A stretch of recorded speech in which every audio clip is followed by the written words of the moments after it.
Alright, in this video we'll do some example problems, and I'm going to show you some organizational skills for using Newton's second law that may help you to do these types of problems on your own. Now I'd like to share a problem-solving strategy with you. I think this slide looks a lot like one that was in a previous video, but this one's going to be a little bit more specific to these types of problems. The first thing you want to do in any problem where you have various forces given to you is, well, really in any problem, you want to draw a sketch of the problem and list all of your known values. If you're given a picture, then that counts as having a sketch and you don't need to draw your own in that case. The first thing you'll want to do after that is draw a free body diagram, whether you're asked to or not. That is a part of the work that you're doing to calculate whatever you're calculating. Sometimes the question will explicitly ask you to draw a free body diagram, in which case not doing so is not answering the question entirely. If it doesn't ask for the free body diagram, you definitely still want to do it though. You then want to make a good choice about what direction positive x and positive y are in your problem. If you don't say what direction positive x is, I will assume that you mean to the right to be positive x, and then straight up to be positive y. It's a good idea to say exactly what direction positive x and positive y are anyway, but a lot of times we just neglect to put that when we mean just use to the right and to the up. The next step is to list the forces by dimension. That's something that I'm actually going to show you. I make a little table. I'll show you how that's useful. And the reason it's useful is because once you have the forces listed by dimension, you'll want to determine the net force in each direction. What's happening in the x direction and what's happening in the y direction are still mathematically independent of one another, just like when we talked about this with projectiles. And then usually at the end of the problem, you're going to use Newton's second law to relate all of the forces to the kinematics of the problem. So let's try an example with we'll start with an object that's stationary and make sure that we understand exactly how to do these.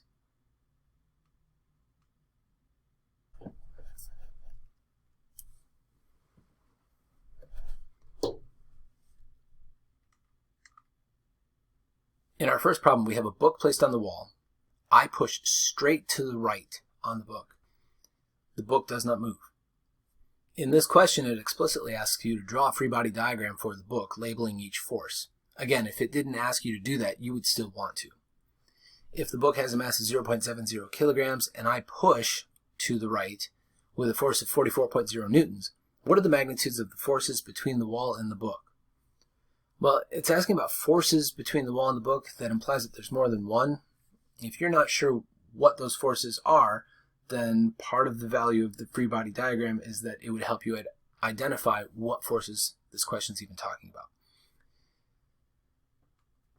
My free body diagram will start with either a dot or a square every time, and the first force I think to put on there is, as usual, the gravitational attraction of the Earth on the book, pointed down this way. That's the force of gravity. The next thing I want to include is they told me that there was a hand pushing, in fact it says it's mine, pushing directly to the right at 44 newtons. I want to make sure that's on there so that I don't make a mistake with what direction that pushing is. These are the only two they told me about, but they told me that the book's not going anywhere. If the book's not going anywhere, then while it's in contact with the wall, I know that means that there's a normal force that is pointed in the opposite direction of the pushing force. And looking at the picture, that makes sense that the normal force would be this way also, because the normal force is supposed to be normal to, and therefore perpendicular to, the plane of contact between the book and the wall. This looks a lot like the free body diagram for an object that's going to accelerate straight down, but it's not. So what's holding it up? You might be tempted to think that it's the hand pushing, but the hand pushing was said was going directly to the right. So there must be some force that's pointed this direction, upward, parallel to the wall and the surface contact between the wall and the book. Phrasing it that way might help us to understand that that is the static friction force between the book and the wall. If you weren't sure what it was and you put force unknown, that's not ideal, but that's better than leaving it blank or leaving it off entirely. You want to put what you do know as much as you do know. Okay, so the question now is, what are the magnitudes of the forces between the wall and the book? I'm going to identify the normal force and the friction force as the two forces that are between the surface of the book and the wall. That's the interaction between the book and the wall, is this normal force and the static friction force. At this point, I'm going to list every force that I know in whatever order, vertically like this. And I want to point out that I know that the force of gravity plus the pushing force plus the normal force plus the frictional force, if I add them all together as vectors in 2 dimensions, I would get a net force, and that net force is equal to ma. So at the bottom, I'm just going to put ma. I'm going to make this into a table, though, so that I can separate the math that's happening in the x direction from the math that's happening in the y direction. What do I know about the gravitational force? It is 0 newtons in the x direction, and in the y direction, it is mass times the gravitational field strength. I also know that it is happening in it is being exerted in a negative y direction.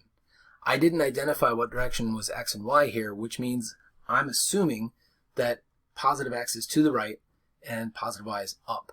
Well, if positive y is up, then gravity is pulling in a negative y direction, and I want to put the negative here. What do I know about the pushing force? I know that it's 44 newtons in the positive x hat direction. I know that it's 0 newtons in the y direction. The normal force I know is directed in a negative x hat direction, and I don't know how strong it is, so I'm just going to leave it as negative force normal here. And then the frictional force, I don't know how strong it is, but I know it's in a positive y direction. I'm actually going to write out the equation for the static friction here. That's not necessarily a good idea every time. You might want to just put, like I did with normal force, just put the symbol for static friction. I could put F subscript S. A lot of times, though, I like to put the mu times normal force, like I did with mg for gravitational force, to remind me when I go to do the math. I don't know the value of this, but I know an equation for it, and that may be useful. So what this does for me, this table, is it allows me to say I can go straight down the column, for example, the x hat column, and the net force in the x hat direction is 0 plus 44 newtons minus the normal force plus 0. That equals ma, but those 4 items right there, the 0, 44, negative normal force, and 0, those are my net force when I add them all together. In this problem, since the book's not moving, ma is 0 both in the x and the y direction. So if I add down the column, I should get something that equals 0. The calculation looks like this in the x direction. 0 plus 44 newtons minus the normal force plus 0 equals 0. Obviously, I don't have to include the zeros when I'm writing it out. Therefore, the normal force is negative 44 newtons. In the y direction, which I need to do in order to find the static friction force, I will add straight down the column. I have that negative mg plus the static friction force equals 0. And in this case, I am going to leave it as static friction when I write out this math here, rather than include the coefficient of friction times the normal force, because I was asked to find the frictional force, not the coefficient.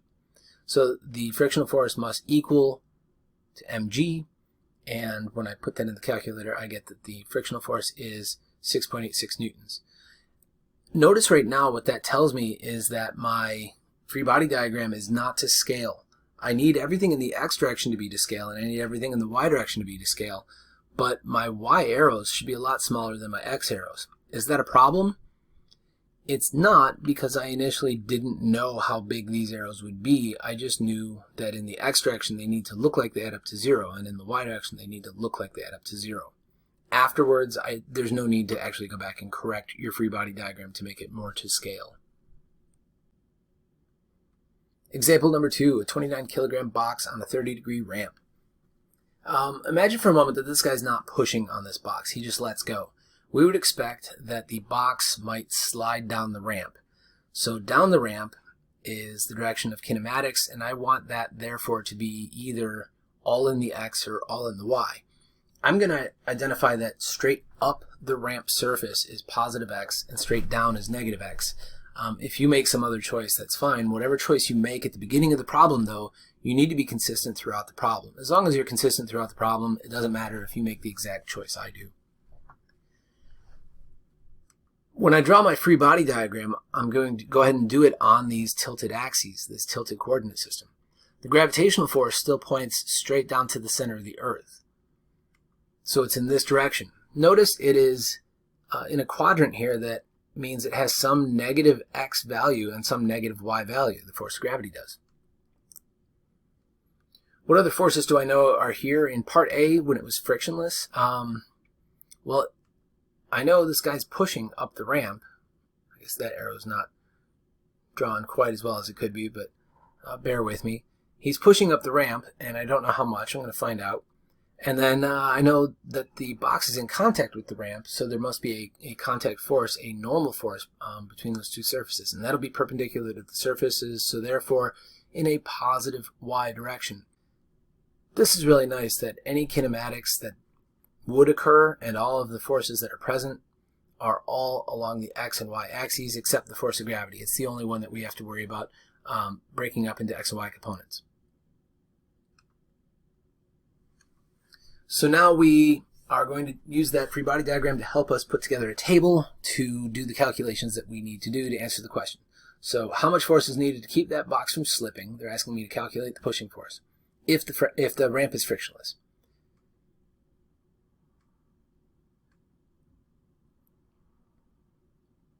So I create my table here, and now I'm going to go ahead and fill it in with what I know. The force of gravity, do I know how strong it is in the x direction or in the y direction?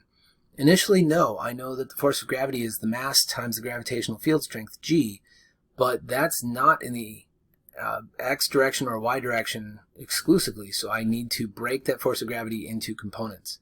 If you remember from the video where I explained how inclines work, the force of gravity vector pointed straight down on my screen is going to be 30 degrees from my negative y axis, and I know that because that's the same angle that the incline itself is tipped up from horizontal. So that's my theta, is the angle between the negative y axis and my red vector. Therefore, the force of gravity's x component is the part opposite the angle there. I should have labeled my theta, but I'm hoping that you are following what I'm saying here. The x component of the force of gravity is the force of gravity, mg, times sine of that angle, 30 degrees. I know that it's in a negative x direction also, so I'm including the negative. And then in the y direction, I know that the force of gravity is mg, which is the force of gravity, times cosine theta. And again, it's in a negative y direction, so I'm including a negative. The pushing force, I don't know how strong it is, but I know that it is in a positive x direction. The normal force, I don't know how strong it is, but I know that it's in a positive y direction. And there's no friction in the x or y directions at all in this part A, so that's what my table looks like. And what do I know is true about the acceleration of this box? We're talking about holding it stationary. If it's being held stationary, it has no delta V, which means it's not accelerating. So in the x direction, the net forces should add up to 0. So in the x direction, the net force, rather, should add up to 0. And in the y direction, the net force should add up to 0. How much force is needed to keep the box from slipping? That's the pushing force. I don't think I need to do any calculation in the y direction right now. I just need to say in the x direction. Let me add up my column. The pushing force minus mg sine theta adds up to 0. So the pushing force is then equal to mg sine theta. The mass is the 29 kilograms. G is 9.8 meters per second. I don't want to put a negative in here when I put in the G because the negative tells you a direction, and I've already accounted for the direction back when I was filling in my table. And then the theta, of course, is my 30 degrees. I get 142.1 newtons is how hard this person has to push up the ramp if the ramp is frictionless and they're trying to keep the box from sliding. In part B, they're asking us to do the exact same scenario, but now there's a coefficient of static friction between the box and the ramp. The coefficient of static friction is telling us that there's a frictional force. There's a frictional force in what direction? Well, if he were to let go, remember, he's not exerting enough force to push the box up the ramp. So the motion that's being stopped is the box sliding down the ramp. If the box would slide down the ramp and friction is trying to stop it, then friction. So when I go to do my free body diagram, I'm going to start again with gravitational force straight down as I did earlier. And I know this guy's pushing well, I think he's pushing. Gravity could be strong enough on its own. I'm not really sure. I know there's a normal force, and I know the direction of it. But now the pushing force, it looks like he's going to push up the ramp, but it also looks like gravity is pointed up the ramp.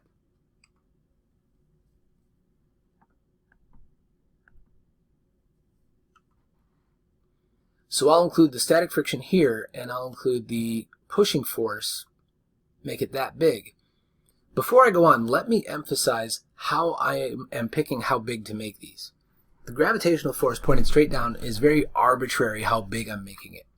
But the normal force is the only other force acting in the y direction. So I need the normal force to go as far in the positive y direction as gravity goes in the negative y direction.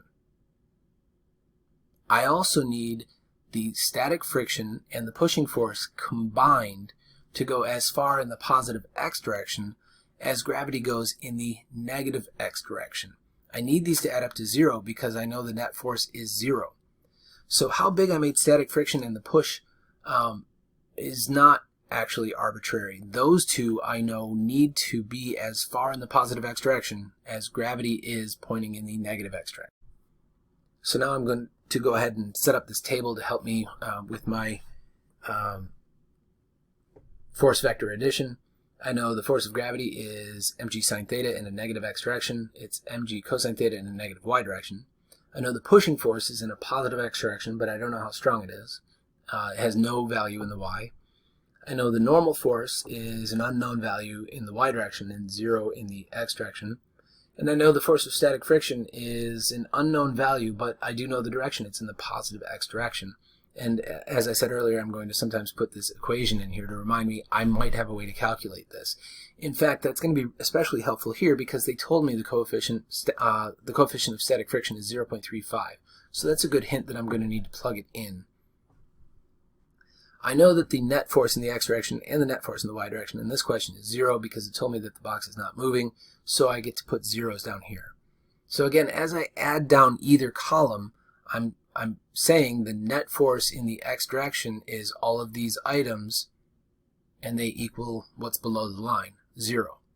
I'm saying I know in the y direction the net force is the addition of all these items, and they equal what's below the line, 0. So let's start the calculation here.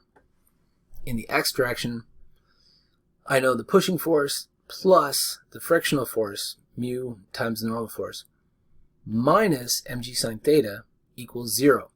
Notice this is an algebraic expression of what I was saying when I was telling you how I know how big to make those arrows when I'm drawing them.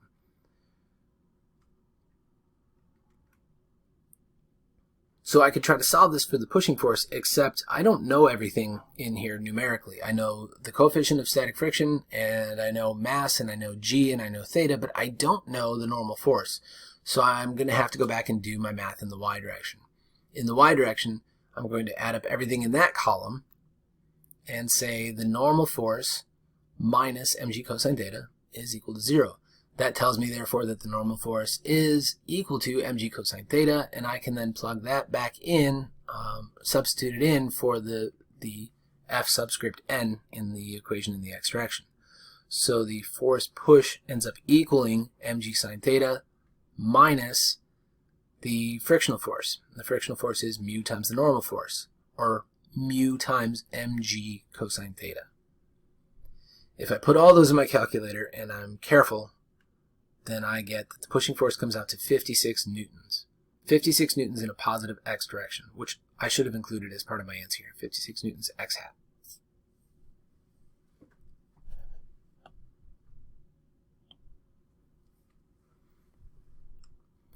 If that seems complicated to you, I want to assure you it is more complicated for me to try to figure out what you're doing if you don't have some order to how you're writing this stuff down. So the free body diagram and the table both are ways for you to order your work so that it is easy for you and for me to tell what you're doing. Let's try another example. This one isn't too bad because it doesn't actually ask us to calculate it. It just says that there's a box on an incline and the pushing force is now in this direction that they're showing here. The block still doesn't move like in the previous examples in this video.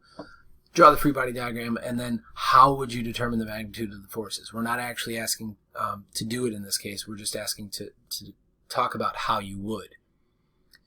I would start with the free body diagram, and I know the force of gravity is pulling straight down, so I put that first. I know the hand is pushing in this direction, and I don't know how strong it is, so I'm picking some arbitrary value. I know that the block is not moving in this negative y direction, so there must be something in the positive y direction, and I'm aware that that's the normal force perpendicular to the surface of the ramp here. It's going to have to be as big in the positive y direction as the pushing force and the y component of gravity are combined.